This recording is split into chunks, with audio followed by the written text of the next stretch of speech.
After Japan surrendered in 1945, the United States government made a decision that has never been fully reckoned with. America had discovered that Japan ran a secret biological warfare unit that had conducted human experiments on thousands of prisoners. Experiments involving vivisection, deliberate plague infection, frostbite amputation, and the development of weapons designed to kill as many civilians as possible.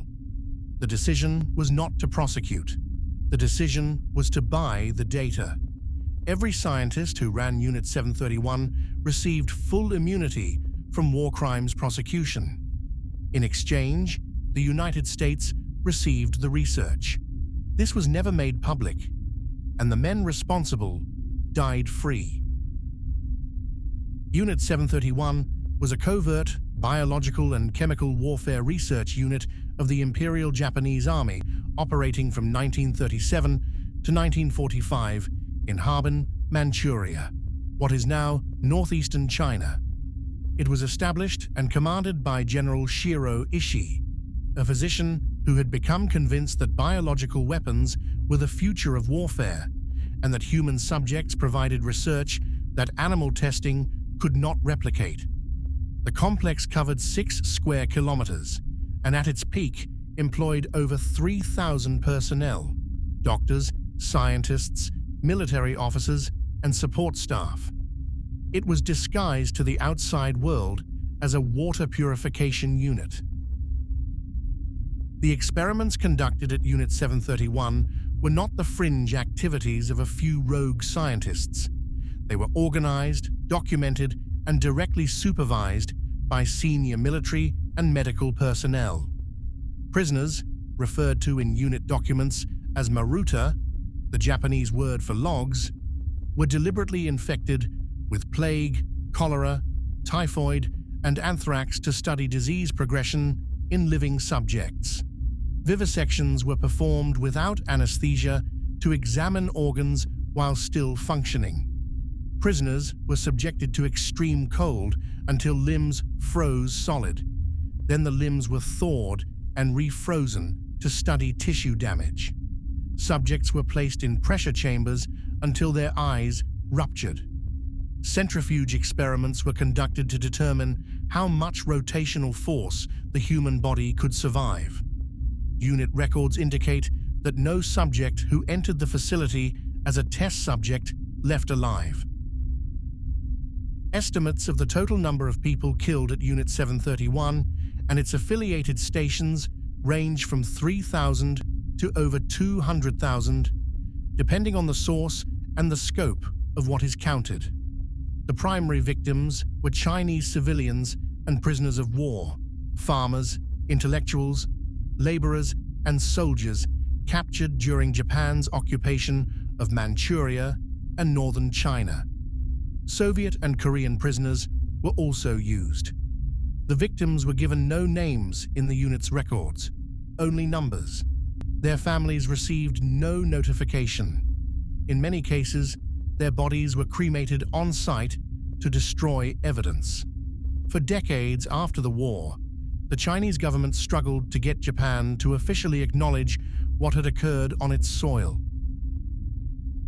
When Japan surrendered in August 1945, General Ishii ordered the facility destroyed and the records burned.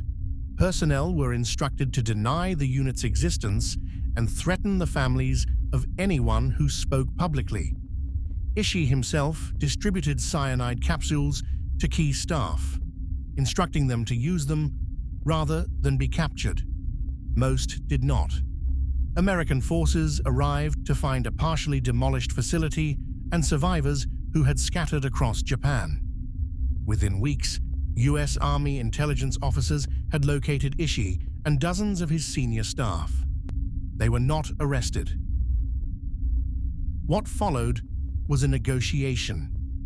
American biological warfare researchers recognized that the data from Unit 731 represented years of human experimentation that could not be replicated ethically, and that the Soviet Union, which had captured some Unit 731 personnel at the Battle of Khalkhin Gol, might obtain it otherwise. General Douglas MacArthur personally authorized the agreement. Immunity was granted to Shiro Ishii and all senior Unit 731 scientists in exchange for full disclosure of their research findings. The deal was classified. When the Nuremberg trials were prosecuting Nazi doctors for human experimentation, the architects of Unit 731 were in Japan, cooperating with American researchers and protected from prosecution by the United States government. The men of Unit 731 did not disappear into obscurity. Shiro Ishii retired to a private medical practice and died in Tokyo in 1959. Never prosecuted, never publicly charged. His deputy, Masaji Kitano, became the head of Green Cross Corporation, one of Japan's largest pharmaceutical companies, and remained there until the 1970s. Other Unit 731 veterans went on to hold senior positions in Japanese universities, medical schools, and government health agencies. The knowledge that their careers had been built on the deaths of thousands of prisoners was not hidden so much as simply not discussed. Japan's medical establishment absorbed them. The United States said nothing.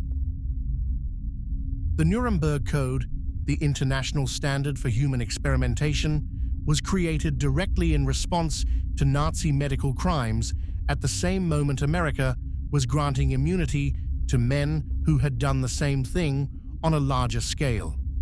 The full scope of the Unit 731 immunity deal remained classified until the 1990s, when a series of FOIA requests forced partial disclosure.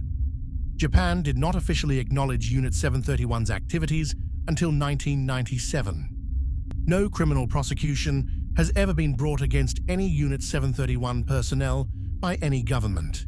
Subscribe to Emergent Truth, because some crimes are not hidden. They are simply never punished.